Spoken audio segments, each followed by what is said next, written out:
नमस्कार मित्रांनो, मोहक मराठी कथा या यूट्यूब चॅनलवर आपले मनपूर्वक स्वागत आहे. यात तुम्हाला नवनवीन कथा ऐकायला मिळतील. जर तुम्हाला मी सांगितलेल्या कथा आवडत असतील तर माझ्या कथांना लाईक आणि सबस्क्राईब करा आणि नवनवीन कथांचा आनंद घ्या. मोबाईलचा अलार्म वाजताच तो धडपडत उठला, डोळे चोळत बाथरूममध्ये शिरला आणि चेहऱ्यावर पाण्याचे सपकारे मारून थोडा फ्रेश झाला. धावतच बाहेर येत त्याने आपल्या टेबलवरची सगळी वया पुस्तकं भरभर उचलून बेडवर भिरकवली. टेबल रिकामा करून हतकल मांडून टेबलवर बसला आणि खिडकी उघडली आणि मोबाईलचा कॅमेरा चालू करून आणि रस्त्याच्या कडेने टक लावून तो पाहू लागला. 2-3 मिनिटांनी काही फोटो काढून तो पुन्हा खाली उतरला. हसत ते फोटो पाहत मोबाईलच्या स्क्रीनवरून हळुवारपणे त्याने आपली बोटं फिरवली. 2 महिन्यापूर्वी समोरच्या नव्या बिल्डिंगमध्ये डॉक्टर गोखले यांचं क्लिनिक सुरू झालं होतं. ते शहरातले प्रसिद्ध सर्जन होते. बिल्डिंगमध्येच फर्स्ट फ्लोअरलाच अगदी त्यांच्या क्लिनिकच्या वरच त्यांनी राहण्यासाठी फ्लॅट घेतला होता. त्यांच्या पत्नी डॉक्टर भाग्यश्री यांचीही दाताची प्रॅक्टिस त्याच क्लिनिकमध्ये सुरू होती. काही दिवसापूर्वी सकाळी सकाळी क्रिकेट खेळून कट्ट्यांवर मित्रांसोबत गप्पा मारत बसलेला असताना त्याला डॉक्टरीनबाई मॉर्निंग वॉक करून परतत असताना दिसल्या. मित्राकडून त्याने त्यांच्याबद्दल बरीच माहिती मिळवली आणि त्या दिवसापासून त्यांचं क्रिकेट खेळणं बंद झालं. सकाळी नेमकं मॅडम मॉर्निंग वॉकवरून परतण्याच्या वेळी तो आपल्या खोलीच्या खिडकीत बसून त्यांचे फोटो काढू लागला. मनातल्या मनात कितीतरी वेळा त्याने त्यांना मिठीत घेऊन त्यांच्या आखीव टपोऱ्या ओठांची असंख्य चुंबने घेतली होती. तो एकटा एकटा राहू लागला. सारखा मोबाईलमध्ये काहीतरी चाळे करत बसू लागला. रात्रंदिवस भाग्यश्री आणि भाग्यश्री हेच नाव त्याच्या डोक्यात घुमू लागलं होतं. डॉक्टरीनबाई दिसायला खरंच लाखात एक होत्या. देवाने त्यांच्यावर सौंदर्याची अक्षरशः उधळण केली होती आणि आपले सौंदर्य अजून कसं खुलवायचं हे त्यांना चांगलं ठाऊक होतं. त्यांची त्वचा कमालीची गोरी होती. आपल्या केसांना त्यांनी हलका भुरकट रंग दिला होता, त्यामुळे त्या अगदी परदेशातल्या असल्यासारख्या वाटत होत्या. किंचित उभट चेहरा आणि मोठे मोठाले डोळे. त्यांच्या गोऱ्यापान चेहऱ्यावर त्यांचे टप्पोरे लालभडक ओठ अगदी उठून दिसत असत. मध्यम अंगकाठी, रुंद खांदा, भरलेले दंड, पाहता क्षणी डोळ्यात भरतील एवढी भव्य पाखरे, त्याखाली अगदी सपाट पोट, दोन्ही हातांमध्ये बऱ्यापैकी मावेल एवढी बारीक कंबर आणि कमरेखाली चालताना डुलणारे गरगरीत ऐवज. एरवी दिवसभर त्या जास्तीत जास्त साडीवरच असत. मध्येच एखाद्या दिवशी अगदी घट्ट सलवार कमीज आणि मग स्लीवलेस कुर्ती किंवा 3/4 जीन्स त्या घालत असत. त्यांच्या सोसायटीतील इतर तरुणींना आजकाल कोणताही मुलगा भाव देईनासा झाला होता. रोज सकाळी जॉगिंगला जात असताना त्या घट्ट पांढरा टी शर्ट आणि ट्रॅक पॅन्ट घालत असत. त्या पेहरावात त्यांच्या शरीराचा एकनेक अवयव स्पष्ट अधोरेखित होत असे. भरभर चालत असल्याने त्यांची पाखरं जोरजोरात वरखाली होत असत. टी शर्ट घट्ट बिलगल्याने त्यांच्या स्लीपचा व अंतर्वस्त्राचा आकार त्यावर उठावदार होत असे. पावलांच्या तालावर त्यांचे ऐवज दोलायमान होत असत. खांद्याच्या जराशा खालपर्यंत पोचणाऱ्या केसांची डोक्यावर उंच पोणी आणि त्याखाली गोरी पान मान. सकाळी व्यायामाला येणारे तरुण काय, त्यांचे वडीलही त्यांच्याकडे पुन्हा पुन्हा वळून पाहायचे. एखादी अभिनेत्री देखील त्यांच्यासमोर फिकी पडेल असं त्यांचं रूप होतं. त्यांच्याकडे पाहून कुणालाही असं वाटलं नसतं की त्यांना 5 वर्षाची मुलगी आहे. अगदी नुकत्याच कॉलेजला जाऊ केलेल्या मुलीसारखं त्यांनी स्वतःला मेंटेन केलं होतं. त्याला वेळ लागणं तर अगदी स्वाभाविकच होतं. रात्रंदिवस त्यांचा विचार करणं, त्यांचे फोटो पाहणं, त्यांचा पाठलाग करणं, निरीक्षण करणं एवढेच तो करत होता. आता कॉलेजला त्याच्या दांड्या वाढल्या होत्या. कॉलेजच्या वेळेत मॉल, बाजार, मीटिंग, कॉन्फरन्स जिकडे तिकडे मॅडम पोचायच्या त्याच्या मागे तो पोहोचलाच समजा. त्याचा अख्खा दिनक्रम त्याला माहीत झाला होता. डॉक्टर साहेब बरेच प्रसिद्ध असल्यामुळे त्यांना खूप कमी वेळ मिळत असे. आठवड्यातून एखाद्या दिवशी ते मॅडम सोबत मॉर्निंग वॉकला दिसायचे, तेवढंच. त्याची अस्वस्थता आता दिवसेंदिवस वाढू लागली होती. अभ्यासातील त्याचं लक्ष तर उडलंच होतं. आता तो घरीही चिडचिड करू लागला होता. दिवस दिवस आपल्या खोलीचं दार बंद करून तो आतमध्ये बसून राही. मॅडमना आठवून तासनतास तो आपल्या त्या भागाशी खेळत असे आणि स्वतःच्या हाताने स्वतःला शांत करून घेत असे. आई बाबा दोघेही नोकरीसाठी सकाळी लवकर बाहेर पडत असल्यामुळे त्याला घरी कुणी विचारणारे नव्हते. दिवसामागून दिवस जात होते आणि एके दिवशी, बाबा मला जिम जॉईन करायची आहे. नाश्ता करता करता तो वडिलांना म्हणाला, काय शुद्धीवर आहेस ना? सुधा, बघ त्याला ताप बीप आलाय का जरा? बाबाने खोचकपणे म्हटले. त्यांचा त्यांच्या कानावर विश्वासच बसेना. बाबा खरंच हो. तो प्लेटमधल्या पोह्यांना चमच्याने फिरवत म्हणू लागला. ठीक आहे, तो पुनीत आहे ना, आमच्या ऑफिसातल्या शर्मांचा मुलगा. त्याने जिम टाकली आहे. मी त्यांना सांगतो, तू जा उद्यापासून त्यांच्याकडे. नको, तिकडे नाही. मागे जिम नाही का ती फिटवेल, तिथे जायचंय मला, तो म्हणाला. तिकडे काय सोन्याची उपकरणं आहेत का? बाबा हसत म्हणाले. बाबा थट्टा बस करा ना प्लीज. माझे मित्रही तिथेच जाणार आहेत सगळे. अच्छा, म्हणजे सामूहिक निर्णय आहे तर. म्हणजे समूहानेच बुडीत सुद्धा निघेल लवकर. बाबांनी आपले हात पुसले आणि चहा घेऊ लागले. नाही नाही बाबा, नक्की नाही. ठीक आहे. त्याच्या बोलण्यावर ते म्हणाले, महिन्याभराचे पैसे भरू. जर व्यवस्थित व्यायाम केला तर मेंबरशिप सुद्धा घेऊन देईल. बाबांचे बोलणे ऐकून त्याला आनंद झाला. तो म्हणाला, चालेल बाबा, 1000 रुपये द्या ना. तेवढ्यात बाबांनी त्याला 1000ची नोट दिली. दुसऱ्याच दिवशी संध्याकाळी बरोबर 4 वाजता स्वारी जिममध्ये जाऊन पैसे भरून वॉर्मअप करू लागली. 4:15 वाजता भाग्यश्री मॅडम जिममध्ये आल्या. त्या जिथे जात होत्या तिथल्या सगळ्या लोकांना आपोआप त्यांच्याकडे वेधून घेत होत्या. जिममधील सगळी मुलं भान हरपल्यासारखं त्यांच्याकडे पाहू लागली. पांढरा कुर्ता आणि स्किनफिट पांढरी लेगिन मॅडमच्या सौंदर्याला मादक बनवत होती. मॅडम तडक आत चेंजिंग रूममध्ये गेल्या. तोवर त्याने वॉर्मअप संपून ट्रेनरने सांगितलेला व्यायाम करण्यास सुरुवात केली. काही मिनिटातच मॅडम चेंज करून बाहेर आल्या. गुलाबी रंगाचा टँक टॉप आणि काळी योगा पॅन्ट घालून मॅडम त्याच्यासमोर ट्रेडमिलवर येऊन उभ्या राहिल्या.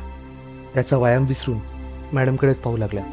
कानात हेडफोन अटकवत मॅडमने ट्रेडमिलवर धावण्यास सुरुवात केली आणि त्याचा श्वास जणू जागोजागी थांबला. धावताना उसळ्या मारणाऱ्या मॅडमच्या यौवनावर त्याची नजर खिळली होती. मॅडमचं धावणं संपेपर्यंत त्याने ते मशीन बिलकुल सोडलं नाही. पूर्ण वेळ तो मॅडम जिथे व्यायाम करतील त्याच्या आसपास घुटमळत राहिला. कधी वाकल्यावर त्यांची दिसणारी यौवन रेषा, तर कधी तरारून फुललेले त्यांचे ऐवज. जेवढे शक्य होईल तेवढं तो आपल्या नजरेत साठवत होता. आता काही झालं तरी तो जिम चुकवणार नव्हता. मॅडममुळे तो नियमित जिमला जात होता. त्यामुळे बाबांनी त्याला आणखी 6 महिन्याची मेंबरशिपही घेऊन दिली. त्याची शरीरयष्टी आता सुधारत होती. त्याबरोबर हळूहळू मॅडमचा व त्याचा परिचय वाढला होता. स्माईलपासून ते वीकेंड बॅडमिंटन सेशनपर्यंत त्याने मजल मारली होती. बॅडमिंटन खेळताना तर त्याची चांगलीच पंचायत होत असे. एखाद दुसरी मॅचही जिंकणं त्याच्यासाठी अवघड होतं, कारण त्याचं लक्ष शटलकॉकपेक्षा मॅडमच्या उसळ्या मारणाऱ्या यौवनावर जास्त असायचं. आता मॅडम त्याला चांगल्या ओळखू लागल्या होत्या. रोज ते एकत्र गप्पा मारत जिमला येत आणि परत जातानाही एकत्र जात असत. कधी कधी बाहेर भेट झाली तर मॅडम स्माईल करून तरी जाऊ लागल्या. आता त्याचा धीर हळूहळू वाढू लागला होता आणि अपेक्षाही. इतके दिवस बाथरूममध्ये केलेला कल्पनाविलास सत्यात उतरवण्याची त्याला घाई होऊ लागली होती. अर्थातच मॅडमच्या मनात तसं काही नव्हतं. त्याची अस्वस्थता मात्र वरचेवर वाढत चालली होती. एके दिवशी बॅडमिंटन खेळताना त्याला भाग्यश्री मॅडमकडून कळालं की दुसऱ्या दिवशी साहेब कॉन्फरन्ससाठी 8 दिवस US ला जाणार आहे. त्या रात्री त्याला झोप लागली नाही. काही झालं तर ही संधी सोडायची नाही हे त्याने पक्क ठरवलं. अख्खी रात्र त्याने प्लॅनिंग करण्यात घालवली. दुसऱ्या दिवशी मॅडमला मॉलमध्ये त्याने गाठलं. कधी नव्हे ते आईशी भांडून तो किराणा आणायसाठी तिथे टपकला होता. तो मॅडमच्या शेजारी जाऊन मॅडमचे लक्ष त्यांच्याकडे जाताच त्या म्हणाल्या, अरे आशू तू? मॅडमने स्माईल करत त्याला प्रतिसाद दिला. भाग्यश्री मॅडम, एक काम होतं तुमच्याकडे, तो म्हणाला. बोल ना. माझ्या दाढीला कीड लागल्या आहेत, काढून टाकता येतात कीड. मॅडम सामान घेत पुढे सरकत होत्या आणि त्याच्या पाठोपाठ तोही. किती खर्च येतो? त्याने प्रश्न विचारला. तू माझी फी बुडवण्याच्या विचारात दिसतोय, हो ना? मॅडम हसत बोलल्या. तसं नाही मॅडम. ठीक आहे, मग क्लिनिकला कधी येऊ? तो बोलला. अरे मस्करी केली रे, मी पण बाहेर ट्रीटमेंट करत नाही. तू उद्या क्लिनिकला ये, आपण सकाळी पाहू, मॅडम बोलल्या. उद्या सोमवार आहे, तुमचं तर क्लिनिक बंद असतं ना? अरे हो ठीक आहे, पण असं काही काम नाही आहे, तू ये उद्या. तो जाम खुश झाला. भरभर सामान घेऊन घरी गेला आणि दुसऱ्या दिवसाची आतुरतेने वाट पाहू लागला. दुसऱ्या दिवशी मॅडमने सांगितल्याप्रमाणे तो क्लिनिकला पोहोचला. त्याला तिथे कुणीही दिसेना. रिसेप्शनच्या समोर पेशंटसाठी वेटिंग एरिया होता आणि मुख्य दरवाजाच्या अगदी समोर एक गोलाकार जिना वरच्या मजल्यावर गेला होता. जिन्याच्या दोन्ही बाजूला त्या दोघांच्या कॅबिन्स होत्या. डॉक्टरांच्या रूमला जोडून पलीकडे एक खोली होती. त्या खोलीत बरीचशी मोठी मोठी उपकरणं ठेवलेली होती. तो कसरत आत गेला. रिसेप्शन जवळ जाऊन तिथे कुणी आहे का हे पाहू लागला, पण तिथे कुणीच नव्हते. शेवटी तो वेटिंग एरियामधल्या एका खुर्चीत जाऊन बसला. काही वेळाने दरवाजाचा आवाज झाला. तो आवाजाच्या दिशेने पाहत होता तर मॅडम वरून जिना खाली उतरत होत्या. त्यांनी आपले भुरे केस रिकामे सोडले होते. कमनीय कमरेच्या खाली नेसलेली राखाडी रंगाची सुती साडी आणि मनगडापर्यंत ट्रान्सपरंट बाया असणारा काळा ब्लाऊज त्यांच्या बांधा अधोरेखित करत होते. पदराआडून त्यांचं गोरपान पोट डोकावत होतं. पायऱ्या उतरत असताना आपल्या नाजूक बोटांनी त्यांनी साडीच्या निऱ्या धरून ठेवल्या होत्या. टप्पोरे ओठ फिक्कट गुलाबी रंगाच्या लिपस्टिकने त्यांनी आखून घेतले होते. डोळ्यात काजळ घातल्याने ते आणखीच उठावदार झाले होते. त्यांनी आपल्या केबिनमध्ये जाता जाता त्याला आत येण्याची खून गेली. तो मॅडमच्या पाठोपाठ आतमध्ये गेला. मॅडम आपल्या खुर्चीत जाऊन बसल्या. तो मॅडम समोर येऊन बसला. बोल आता. मॅडम ड्रॉवरमध्ये काहीतरी शोधत बोलल्या. डाव्या बाजूच्या दाढा खूप किडल्या आहेत मॅडम. आज सगळं अडकतं खाताना. त्याचं सगळं लक्ष मॅडमच्या छातीकडे होतं. काही त्रास तर होत नाही ना तुला त्याचा? मॅडमने विचारलं. दुखत नाही, पण जेवण झालं की खूप अस्वस्थ व्हायला होतं. ते अडकलेलं निघत नाही ना लवकर. काही टोकदार वस्तू तर घालत नाही ना त्यात? मॅडमने रजिस्टरमध्ये काहीतरी पुन्हा करत त्याच्याशी बोलल्या. नाही, ब्रश करतो, पण बाहेर आल्यावर ब्रश करता येत नाही ना. जाऊन त्या समोरच्या खुर्चीवर बस, मॅडम बोलल्या. तो उठून समोरच्या डेंटिस्ट खुर्चीवर जाऊन पडला. मॅडम हातात चमच्यासारखं काहीतरी एक टॉर्च घेऊन तिथे आल्या. आ कर मोठा. मॅडमने सांगितल्याप्रमाणे त्याने मोठा आ केला. मॅडम वाकून त्याच्या तोंडात टॉर्चचा उजेड टाकून पाहू लागल्या. वाकल्यामुळे त्यांच्या साडीचा पदर छातीवरून थोडा खाली सरकला. त्यांच्या डाव्या हाताकडील छातीची गोलाकार कड थोडीशी उघडी पडली आणि मधील फट वरून दिसू लागली. त्यामुळे त्याच्या कमरेखालच्या त्या भागात रक्ताचा प्रवाह वाढू लागला. ते त्याला जाणवू लागले होते. बऱ्याच किडल्या आहेत रे. घाण काढून छिद्र बंद करून टाकूयात आपण, मॅडमने टॉर्च बंद करत त्याच्याशी बोलल्या. पण मला खूप भीती वाटते मॅडम. तो सरळ उठून बसत बोलला. त्याने आपल्या हाताने आपली पॅन्टही ऍडजस्ट करून घेतली. काही नाही होणार, आणि आता ट्रीट नाही केलं तर कीड मुळापर्यंत पोहोचेल आणि मग काढून टाकाव्या लागतील दाढा. मॅडम आपल्या खुर्चीकडे जात बोलल्या. त्यांच्या उघड्या रुंद गोऱ्या पाठीच्या मध्यावर ब्लाऊज आणि अंतर्वस्त्राच्या दाबाने हायलाइट झालेल्या लायनिंगवर त्याची नजर गाडली गेली होती. अचानक भानावर येत तो बोलला. कधी करायचं? आत्ताच करूयात. आत्ता? हा खरंच घाबरला. एक आत्ता करूयात, 3-4 दिवसाच्या फरकांनी बाकीच्या उरलेल्या करूयात. पण खरंच आत्ता करूयात? मग कधी? मॅडम पुन्हा बाजूच्या कपाटात काहीतरी शोधू लागल्या. तो धीर एकवटून पुन्हा खुर्चीवर पडला. मॅडमने जवळ येत त्याला आ करायला सांगून त्याच्या तोंडाला कसलीशी कीप अडकवली. त्याने आपल्या मुठी घट्ट आवडून धरल्या. मॅडमने वरची लाईट सुरू केली आणि त्याच्या न कळत त्याच्या हिरड्यांमध्ये कसलंसं इंजेक्शन दिलं. इंजेक्शन दिल्याने तो थोडा गांगारला. नंतर त्यांनी एक पेनसारखं छोटंसं मशीन सुरू करून त्याच्या तोंडामध्ये टाकलं. त्याने हाताने खुर्ची घट्ट पकडून धरली होती. डोळे घट्ट मिटून घेतले होते.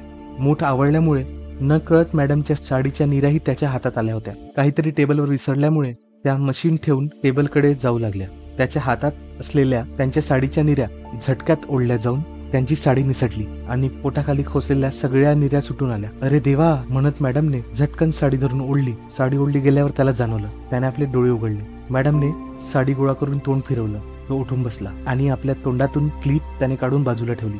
ब्लाऊज आणि कमरेला गुंडाळलेल्या साडीच्या मधल्या पाठीचा भाग त्याला खुणावत होता. इतके दिवस तो या क्षणाची वाट पाहत होता, पण आता तो इतका घाबरला होता की थरथर कापू लागला होता. मॅडमनाही काय करावे ते सुचत नव्हते. त्या गडबडीत कशाबशा निऱ्या बांधण्याचा प्रयत्न करत होता. तो तिथून उठला आणि बाहेर जाऊन विचार करू लागला.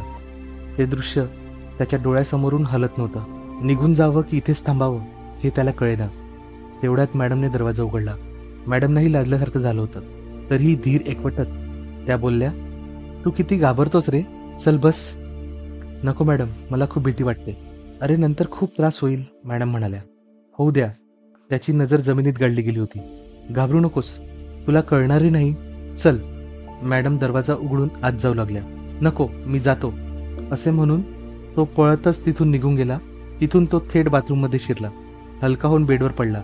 मॅडमची ती पाठमोरी आकृती काही केल्या त्याच्या डोळ्यासमोरून हालेनाशी झाली होती. आपलं मोबाईल उचलून त्याने मॅडमना व्हॉट्सॲप मेसेजवर आय एम सॉरी असे पाठवले आणि मोबाईल बंद करून तो झोपला. 2 दिवस तो घराबाहेर पडला नाही आणि मोबाईलही बंद करून ठेवला. एवढंच काय, तो जिमलाही गेला नाही. इकडे मॅडमही अस्वस्थ झाल्या.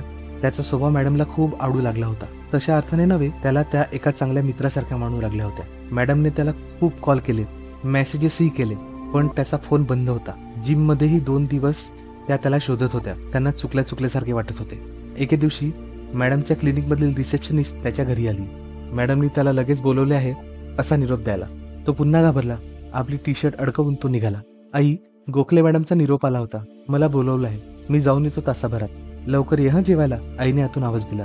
त्याने आपला फोन स्विच ऑन केला आणि तो क्लिनिकच्या दिशेने जाऊ लागला. धडधड मेसेज येऊ लागले. वाचता वाचता तो क्लिनिक मध्ये शिरला. क्लिनिक रिकामच होतं.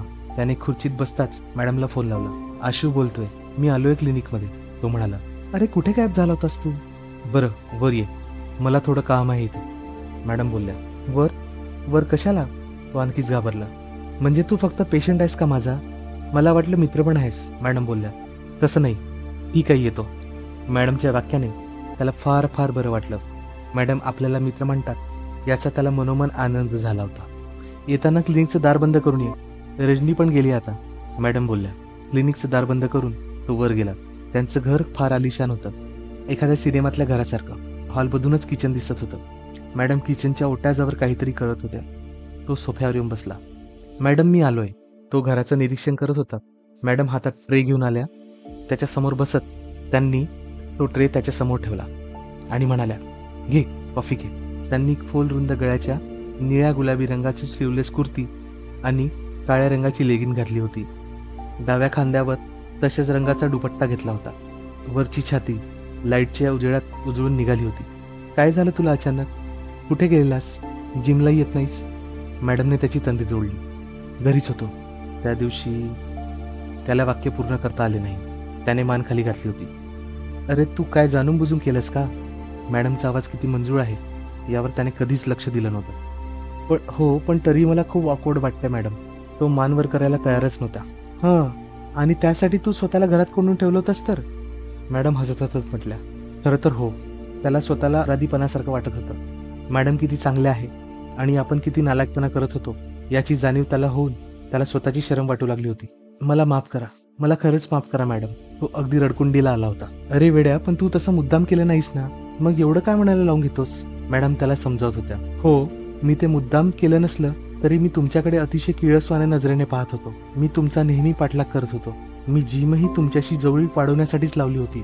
माझं चुकलं. तुम्ही किती चांगले आहात आणि मी किती नालायक. मला खूप आवडायच्या तुम्ही. त्याने भडाभडा सगळं ओकून टाकलं. त्याच्या उत्तराने मॅडमला क्षणभर धक्का बसला, पण स्वतःला सावरत त्या बोलल्या, आवडायचे म्हणजे आता नाही आवडत का?